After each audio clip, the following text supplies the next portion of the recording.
Johan Veiringelstein, bonjour. Vous êtes responsable marketing et communication chez Axal, donc entreprise de 150 salariés basée à Benvirga. En quelques mots, quelle est l'activité d'Axal? Alors, l'activité d'Axal, c'est d'abord le déménagement pour les particuliers. Ensuite, on fait tout ce qui est déménagement d'entreprises, d'hôpitaux, d'usines, par exemple. On est aussi sur le secteur de la logistique high-tech et de la distribution spécialisée. Et on fait de l'emballage et du transport d'œuvres d'art. Vous avez reçu l'année dernière le trophée développement durable pour votre projet Axal Box. Je vous propose de revenir en images sur ce projet avec la vidéo qui a été réalisée l'année dernière à cette occasion. L'innovation majeure, c'est que c'est une alternative au carton. Pourquoi? Parce qu'elle est réutilisable 10 fois. Un carton, on l'utilise en règle générale une fois et on le jette. Là, c'est réutilisable 10 fois.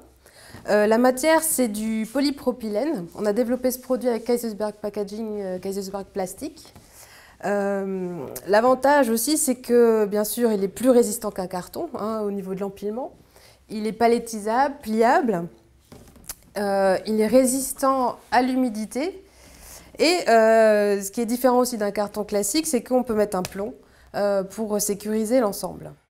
Un produit développé en local avec un impact environnemental moins lourd de 30% que celui d'un carton classique, plus facile à manipuler grâce à ses poignées et très rapide à monter. Une première question, pourquoi avoir candidaté au Trophée d'Alsace 2014? Alors pour nous, c'était l'occasion de valoriser notre projet Axal Box. Et puis, Idée Alsace nous a vraiment recommandé de le faire, nous a aussi soutenu pour candidater. Qu'est-ce que cela vous a apporté de candidater au Trophée d'Alsace et bien sûr d'être lauréat? Alors, en interne, ça nous a permis encore une fois, valoriser le projet. Si on a été récompensé, ça veut dire que notre projet a des vraies retombées positives. Donc c'était super pour nos collaborateurs.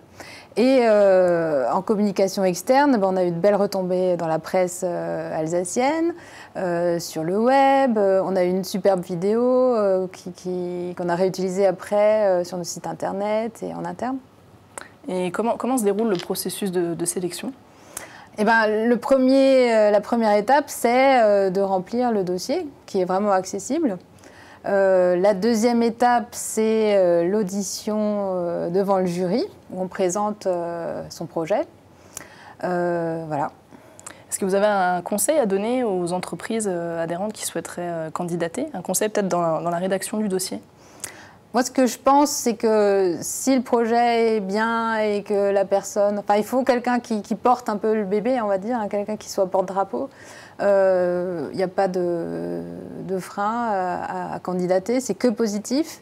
Et en termes de rédaction, je dirais, l'idéal, c'est d'être le plus factuel possible, de donner des éléments chiffrés et factuels sur le projet. Johan Veiringelstein, merci. Merci. Appel aux adhérents entreprises du réseau. Vous avez jusqu'au 26 juin pour nous envoyer votre dossier de candidature complété et peut-être, comme Axal, devenir lauréat du Trophée Développement Durable 2015.